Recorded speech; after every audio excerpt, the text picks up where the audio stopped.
All right, I need a little participation today. You guys are 1. Can you guys say 1? 1. Over here, you guys are 8. Over 8, okay. Can you say 8? 8. And then over here is 6. Guys, say 6. 6. Now, I point to you when you just say it. Let's practice. 1. 8. 6. Good, good. Well, we got the wrong order going. Let's try again. 1. 6. 8. 8. 1. 6. 8. Do you know what 168 is? That? 8% of our global, I'm sorry. That is exactly what it is. 168% is the payout GM is paying each one of you for a job well done this year. Just woo! Last year was only like what, 120, 112? That's nothing, man. We almost doubled. How's that make you feel? Fantastic. It really does. Now, of course, you got to talk to your manager and do all that stuff, but that's still a blessing. What I'm going to share with you guys can outweigh that money that's coming to you. That can make your life just a little bit better, a little bit more fruitful, and maybe even a little bit more exciting and last longer. Today we're talking about how to open your speeches. How to get people together and make a difference in your life moving forward. So we're going to talk about different techniques to use in openings, techniques that you shouldn't use, and also about some fundamental skills to use in your beginnings.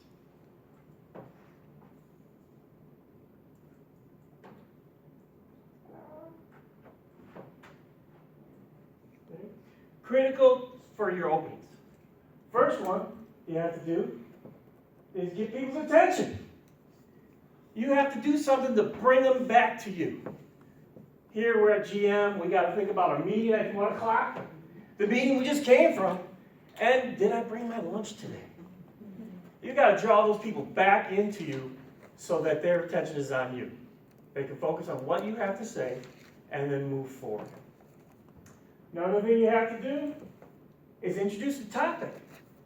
In your opening, you should always introduce what you're going to talk about. If you don't introduce what you're talking about, people are going to be wondering, does this pertain to me? What value is this going on? Why does Superman have to be in here? Tons of different things. Rapport. You also have to build the rapport with people. Why do they want to listen to you to give this speech? What makes you the expert? Why is it going to touch me, you? A couple great ways to build rapport. Smile. Eye contact. Be enthused about what you're talking about. This is exciting stuff. Only you can share what you know. We're waiting on you to share it to us. The beginning should take 5 to 10% of your total time. We want to know what you know. That's why we're listening. Don't have to spend forever on getting there. Get there. Give us the stuff. Give us the meat. There are tons of different techniques that you can use to open up. Some of those techniques will actually help relax you, get you into the flow, make you feel good, and brace you for that 5, 7, 10-minute talk you're about to do. Today we're going to talk about a couple of those techniques. One of those techniques that we're going to be talking about, stating the importance of it. Why are you talking about what you're talking about? There are tons of different things. What makes the authority? Why should we even listen to what you have to say? A couple weeks ago we had Lisa talk about goals, and we wrote down a couple good notes there, and it made it worth my while coming. Tell us why it is, so we can move forward. They call me bossy. We had a speech a while ago from our Toastmaster Stacey Davis. They call me bossy. Make a statement. Start a statement. With that statement, you wonder, why do they call her bossy? Who calls her bossy? Is it all the time or just certain times? Pulls you in, makes you want to know more. Make that statement. Have some fun with it.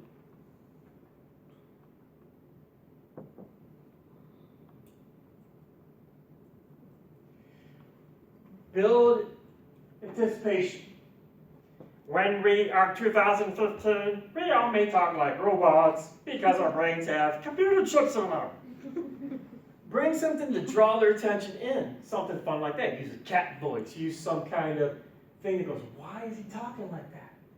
Why is he wearing those clothes he's wearing? Maybe we got the big goofy hat on that day, and it relates to our topic.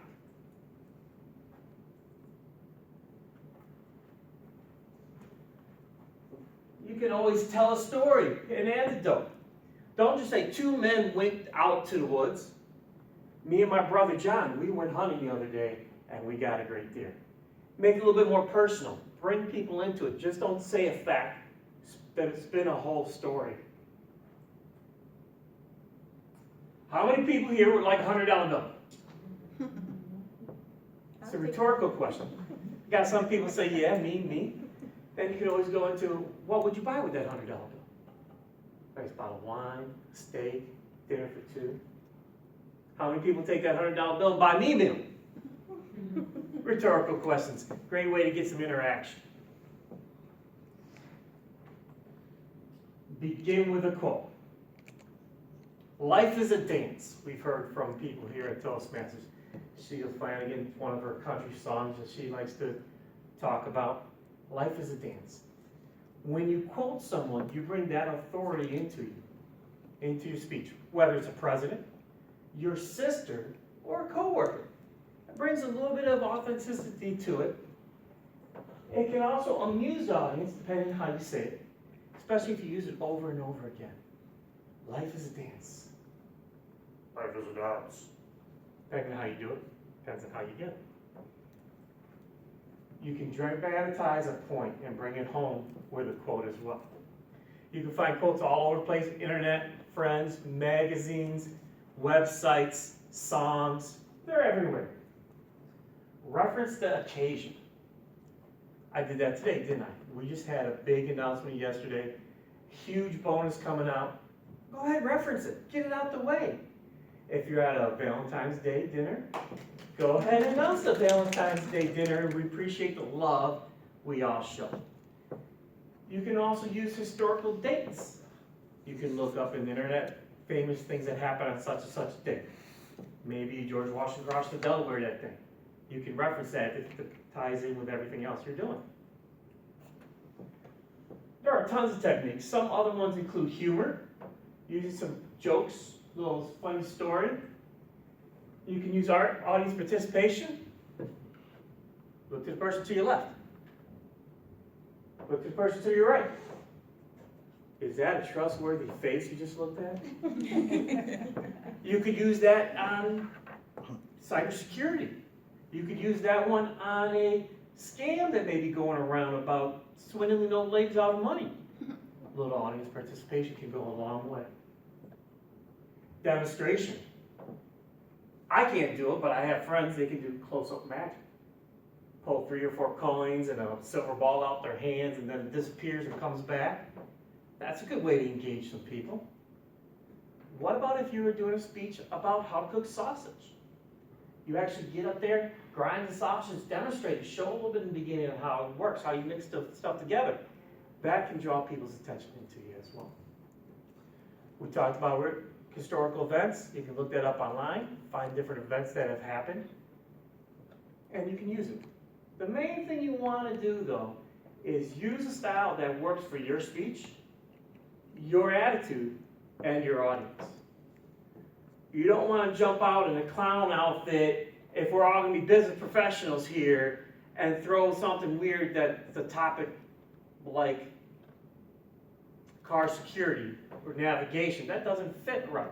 Make sure it fits with your topic and your audience and your style. Now, we all have techniques on how to do things, but what about some techniques not to do? You want to avoid using a couple techniques. One thing is, you don't have to tell us how much time or lack of time you took to prepare a speech. You know, last night my cat was up and it threw up on me, and I only had an hour to prepare the speech, guys, so please bear with me. No, we don't care. Give us what we need to know and move on. You could spend 6 months preparing for it. That's great. Give us the information and let's move on. We don't need to hear about the other things that are happening unless that pertains to your speech. You also want to avoid being dull. Use a flex in your voice, a little bit of highs, a little bit of lows, maybe even a whisper, draw people in. Whatever your personality is. Remember, dull and boring for one person may not be dull and boring for somebody else. But still, you should have some energy about you when giving a speech that you're excited about. And avoid delaying of the topic.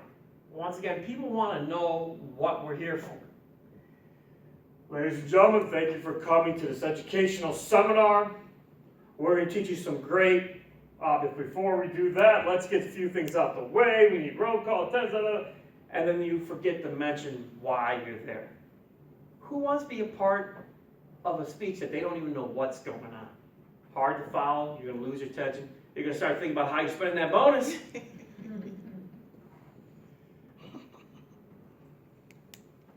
A dynamic beginning is essential for speeches. Next time you're out there writing your speech, take a few extra minutes. Think of ways you can be unique. Think of ways you can be different and dynamic. Think about ways that could incorporate it into your speech and make it happen. Ladies and gentlemen, thank you very much. Toastmaster.